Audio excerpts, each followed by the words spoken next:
পৃথিবীর অদ্বিতীয় মানুষ, যার সঙ্গে কাউকে তুলনা করা যাবে না, যিনি হলেন নবীদের নবী। শুধু তাই নয়, যার আদর্শে না চললে আপনি আমি জান্নাত পাব না। এই পর্যন্ত শেষ নয়, যার আগের গুনাহ মাপ, পিছের গুনাহ মাপ।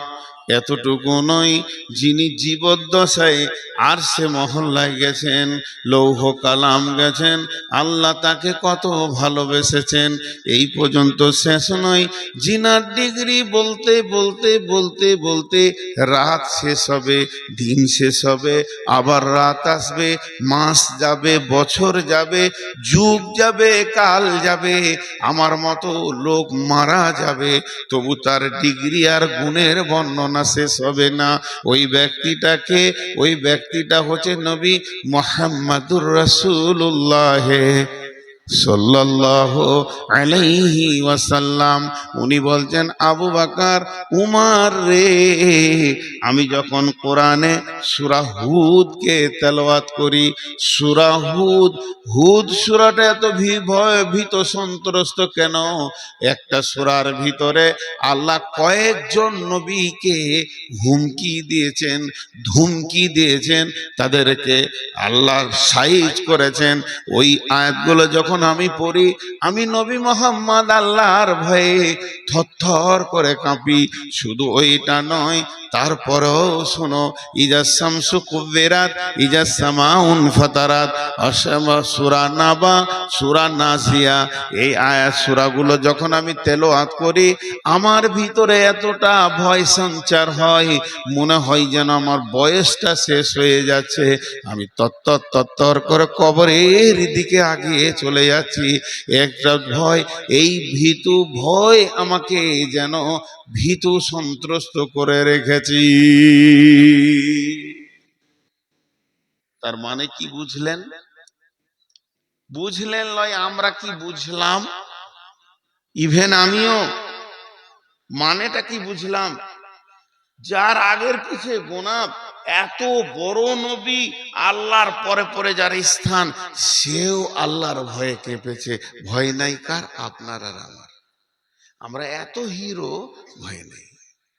এরকম করে যদি দিতে যাই খালি উপমা, খালি উপমা, আসল বক্তব্য থেকে যাবে, আজকের সময় শেষ হয়ে যাবে 2-4 ঘন্টা। রসুলের যদি আর দুটো ঘটনা তুলে ধরি তো অর্ধেক সময় শেষ হয়ে চলে যাবে আজকের মতো করে।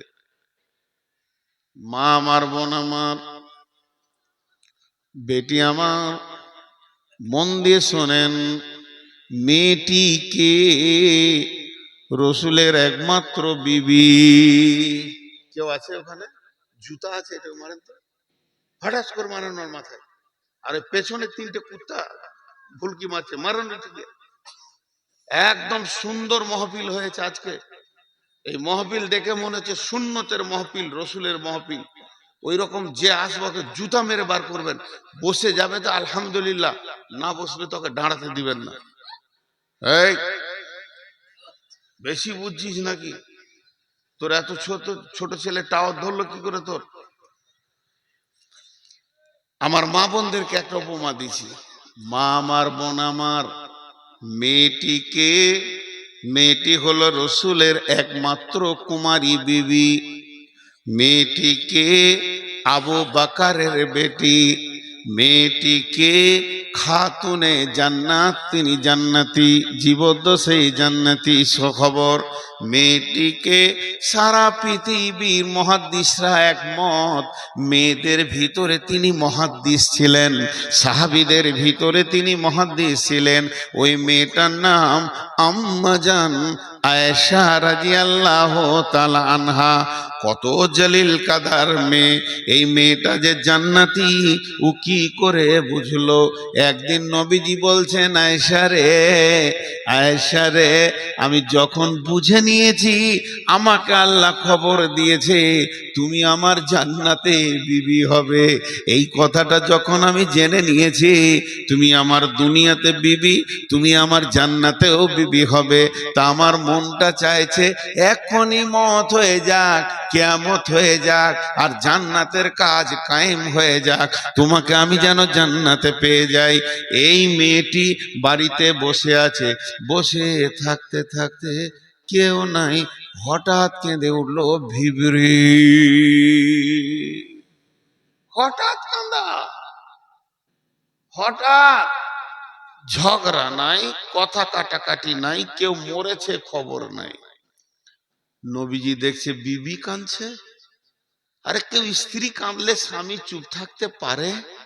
দৌড়ে এসে জিজ্ঞেস করছে, মাইবকে কে আইসা, আইসা তোমাকে কে কাঁদালো, কিছু বললো কোথাও, কারো কাছে কিছু শুনেছো? আয়েশা আম্মা জান আয়েশা বলছেন, জি না, আমাকে কেউ কিছু বলেনি।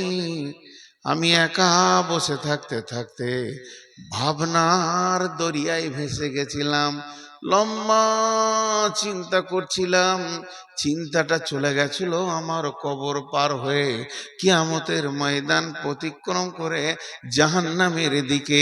আর আপনি জাহান্নামের যে বর্ণনাগুলো দিয়েছেন, আগুনের কথা যে বলেছেন, আল্লাহ কালাম পাকে যে জাহান্নামের বর্ণনাগুলো বলেছে, ওইগুলো আমার হৃদয়ে যখন মারুলি দিয়ে ঘুরপাক খাচ্ছিল, আমি ওই জাহান্নামের ভয়ে কেঁদে দিয়েছি। তাই আম্মা জান আয়েশা বললেন, জাকারাতুন নারা, জাকারাতুন নারা ফাবাকাইতু ইয়া রাসূলুল্লাহ। আমি জাহান্নামের কথা চিন্তা করতে করতে নিজেকে সামলাতে পারলাম না, কেঁদে ফেললাম। আম্মা জান আয়েশা এমনি মুহাদ্দিস ছিলেন না, বিচক্ষণ ছিলেন, আর খুব চিন্তাধারা সূক্ষ্ম ছিল মহিলা হলো। উনি মনে মনে চিন্তা করছে, আহারে আমার স্বামী রে, আহারে আমার মহব্বতের প্রিয় স্বামী রে, আমি কাঁদলাম তা আমার চোখের পানি আমার স্বামীর কলিজাতে গিয়ে লেগেছে, যে উনি সহ্য করতে পারলেন না, দৌড়ে এসে আমাকে জিজ্ঞেস করছে, আহারে আমার স্বামী রে। তাহলে এখন একটা কথা গুছিয়ে লিখি, একটা কাঁদার দিন আসছে, সেই দিন কি এরকম আমাকে জিজ্ঞেস করবে কিয়ামতের দিন? সঙ্গে সঙ্গে আসে আমাজন এসে প্রশ্ন করছেন, কি প্রশ্ন? হাল তাযকুরুনা আহলিকুম ইয়াওমাল কিয়ামাতি ইয়া রাসূলুল্লাহ। নবীজি গো, সেই কঠিন কিয়ামতের দিনে আপনাকে বিবি বলে মনে থাকবে? সেদিন তো কাঁদার পালা পড়ে যাবে। পৃথিবীতে এখন কাঁদলাম, কিছুক্ষণ পর আপনা আপনি চুপ হয়ে যাব, আবার কাঁদবো, আবার চুপ হয়ে যাব, কিন্তু এমন একটা দিন আসবে যে দিনে কাঁদার পালা পড়বে, চুপ করানোর কেউ থাকবে না। সেই দিন একটা এমন দিন, লা তামলিকু নাফসুন লিনাফসিন শাইয়া, এক আত্মা উপর আত্মার কোন রকম উপকার করতে পারবে না।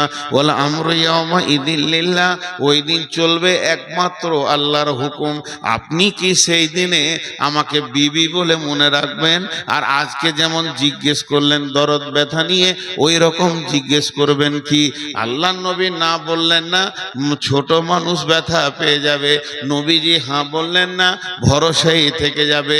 নবীজি কৌশল করে যেটা বললেন তার অঙ্কটা দাঁড়াবে না। নবীজি বললেন, সালাসাতা মাওয়াতিনা ফালা ইয়াযকুরুনা আহাদুন আহাদান। আয়েশা রে, ওই কিয়ামত চলবে চলবে, কিয়ামত তো 1 সেকেন্ড 1 মিনিট 2 মিনিটের নয়, 50,000 বছর ধরে চলবে। কেউ বলেছে একদিন হবে, কেউ বলেছে 3 দিন হবে, কেউ বলেছে 7 দিন হবে। এক একটা দিন 50,000 বছরের চলবে।